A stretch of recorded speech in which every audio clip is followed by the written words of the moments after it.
Hello students, welcome to another lecture of pharmaceutical jurisprudence. In our last lecture we started with the administrations which are related to the act and the rules, that is Drug and Cosmetic Act and its rules, and we studied about the Drug Technical Advisory Board. Today we will be studying about the Drugs Consultative Committee and the Central Drug Laboratory. So let's start.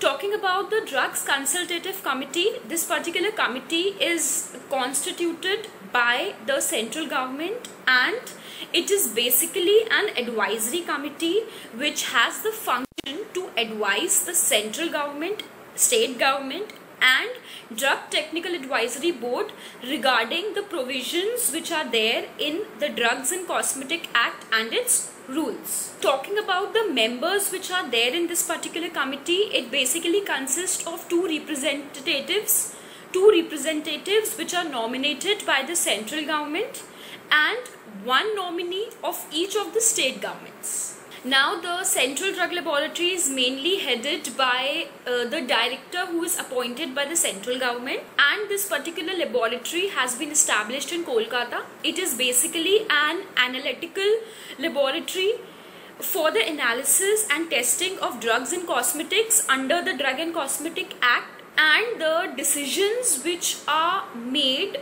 after the analysis of a particular drug or a particular cosmetic in the Central Drug Laboratory is considered as final in the court of law. Now the Central Drug Laboratory has basically certain functions. It is entrusted with certain functions.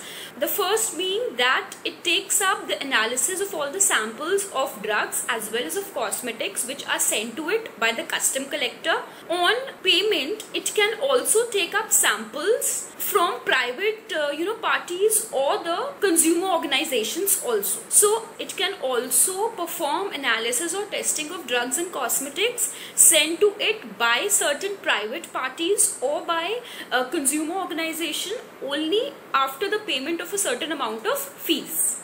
Then it is also engaged in the research for the development of newer techniques for the analysis of a particular drug product or cosmetics.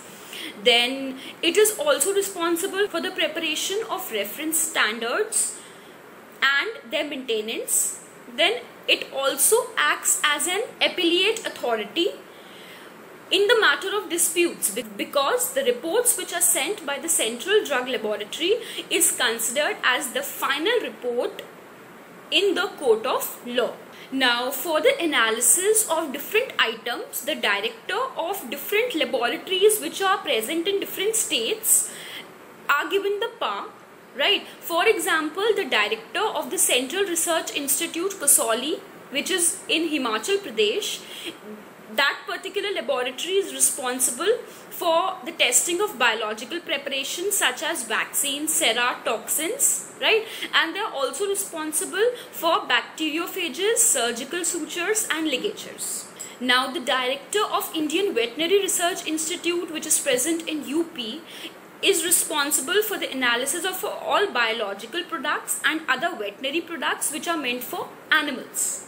Then the director of Central Indian Pharmacopoeial Laboratory, which is situated in Ghaziabad, UP, it is responsible for all the homeopathic medicines and condoms.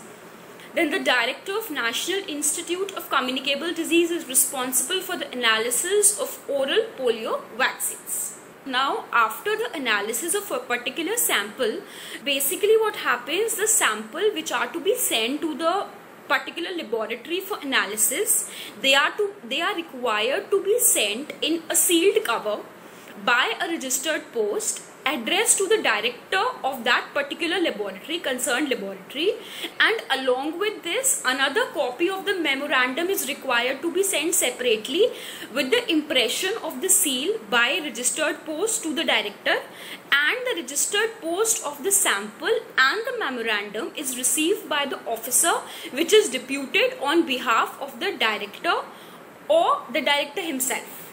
Then a copy of the memorandum and a specimen impression of the seal which is used in the sealing of the packet should be sent separately by a registered post to the director also, so that the person who is receiving that particular sample, can cross-check the seal. So thank you so much, dear students. This was all in today's lecture. Today we discussed about the Drug Consultative Committee and the Central Drug Laboratory.